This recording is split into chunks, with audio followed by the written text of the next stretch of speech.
dhugaa dubbachuuf baay'ee tokko na gaddisiise, baay'ee tokko na cabse, waan hin dubbadhuuf illee waan hin jirne wallaalee gaafan viidiyoo kana argee dhugaa rabbii mucaa waggaa 15tti deesse jechuudha. Akka waantiyyaa sana natti fakkaate beektanii mucayyottiin kun baay'ee bareeddudha. Mucaan ishee baay'ee bareeddi, isheenis baay'ee bareeddi akkuma argitanii suuraa ishee jechuudha. Kunoo harmeen ishee mataan ishee iyyuu ijoolleedha, bar haati ishee iyyuu ijoolleedha. Mucayyoon kunoo guddatteetu sababii rakkina maatii isheetiif, sababii haatiif abbaan ishee wal lolanii fi heerumtee balaa kana keessa buute jechuudha. Abbaan manaa gatee badee jechuudha. Mucayyoo xiqqishoo kana jechuudha dhugaa rabbii. Mee ilaala amma isheen geessu waggaa 15 ittiin da'ee amma waggaa 16tti seenaan jira jetti bara. Waggaa 15 fixee 16ffaatti seenaa jira ammatti. Mucayyoo xiqqoo kana da'ee haatumti isheeyyuu barri daa'ima, haatumti isheeyyuu ijoolleedha bara. Mee ilaala bifa ishee ilaala. Mucaa ishee bareedduu kana baattu immoo ilaala, maashaallah. Rabbi siif haa guddisu mucaa kee, rabbiin siif haa guddisu, siinillee rabbi si haa jijjiiru. Bakka itti jirtu iddootti jirtu sana rabbillee seenaa kee siif haa jijjiiru. Akkuma waantiyyaadha jijjiiretti siifillee siif haa jijjiiruun jedha. Dhugaa rabbii rakkinni abbaafaadha, rakkinni maatiidha. Walloliisni haatiif abbaan wal lolanii mucayyoo kana balaa keessa yookaan immoo abidda keessa buusee jira jechuudha.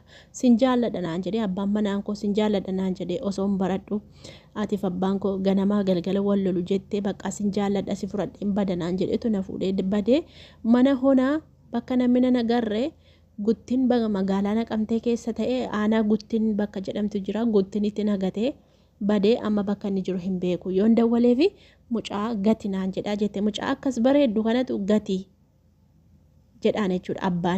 Abbaadhumti dhalchee gati jedhaan mucaa kana jechuudha. Isheen immoo mucaa hin gatu jetteetu gara maatii abbaa isheetiif haadha isheetti deebitee abbaa ishee haadha ishee bira jirti jechuudha. Abbaan ishee jechuudha, abbaan mucayyoo kana aarii jechuudha.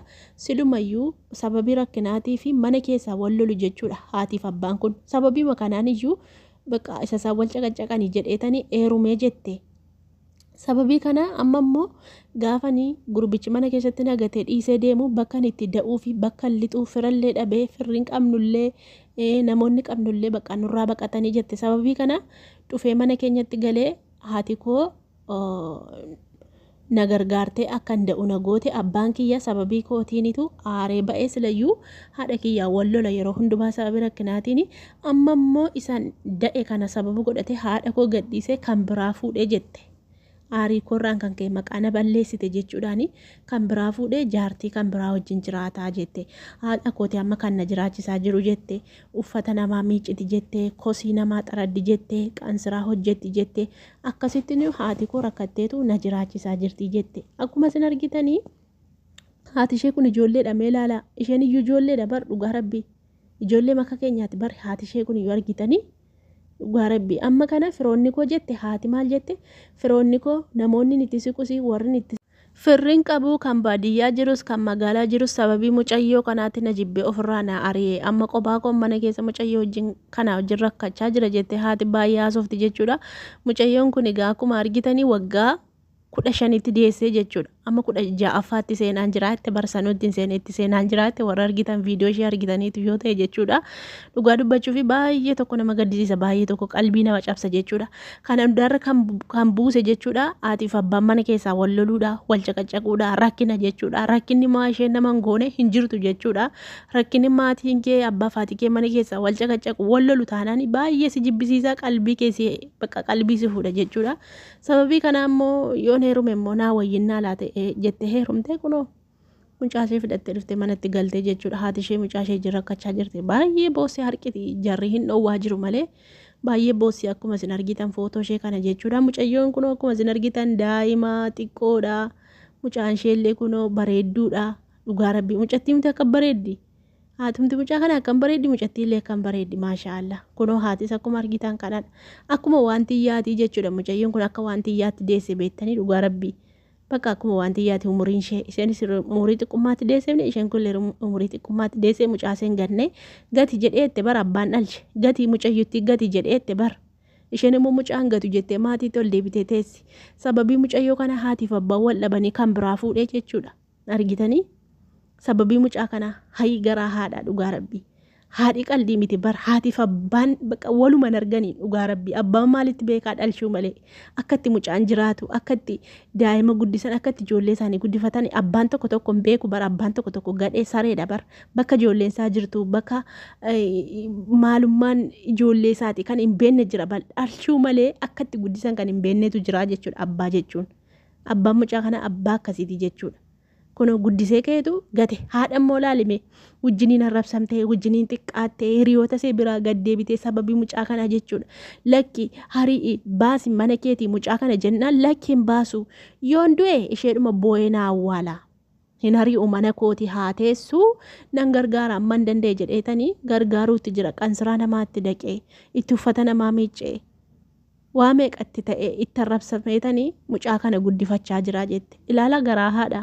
Garaagarummaa abbaa fi garaagarummaa haadha ilaalaa dhugaa rabbi abbawwa tokko hin beeku bara abbawwaa tokko hin beeku silaa daa'ima isaati isatu dhalche akkan ta'eeyyuu mucayyoon kun dogoggorteetti garuu ofirraa baasee ofirraa hari'uun qabu jechuu darbee kan biraa fuudhe ilaala aarii mucayyoo kana darbee kan biraa fuudhe jechuudha haadha manaa kana gadhiisee haadha manaa kan bareeddu kana gadhiiseetu kan biraa fuudhe kanadha hojiin dhiiraa tokko tokko dhiifa manaa godhaa warroonni kaanii.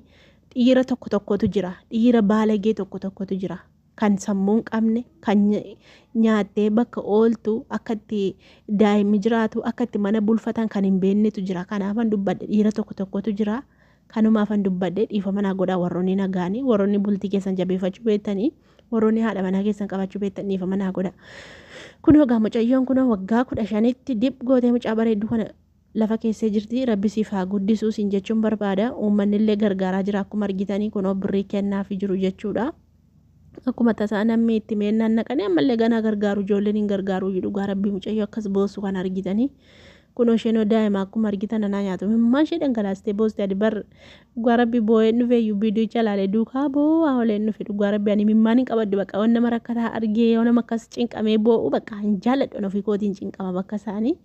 Rabbiin isii gargaaru rabbiin isii jabeessu garaa guddatti mucayyoon bareedduudha mana barumsaa dhaquu barbaadaa jette saniyyuu immoo akka jette hiriyoonni koo mana barumsaa yeroo dhaqanii hiriyoonni kaleessa dheengaddaa wajjin baradhee wajjin guddadhe nan dubbisanii jette bakka na bukkee darbuu na tuffatu jette amma isaan yeroo mana barumsaa dhaqanii ayyaan akkamittiin akkana ta'e jedhee tan bakka nan bu'aa qalbii kottan gadda jettee booyini mana barumsaa si barsiifna mucaan keessin guddatti mana barumsaa sin dhanna jedhan ijoollee kana akkuma beektanii baay'ee nama gargaaru jechuudha miidiyaa kanarraa hin beektu ijoollee kana inshaallaan illee ijoollee kanatti hidhachuudhaaf fedhan qaba jechuudha fedha namoota hiyyeessa gargaaru yuutuubiin kun guddate jennaani ijoollee kana wajjin walitti hidhadhee hiyyeessa akkasii gargaarra inshaallah walumaanii yuutuubii kana guddisaa sabiskiraayib illee godha namoota rakkataa namoota dadhabaa akkas humna keenyaan gargaaruu dadhabne viidiyoon asirratti gadhiisuun ilaaltanii nama akkasii gargaara waan ta'eef adaraa keessan rabbi jedhaati viidiyoo kana ilaalaati sabiskiraayib godhaa isiniin jechuun barbaada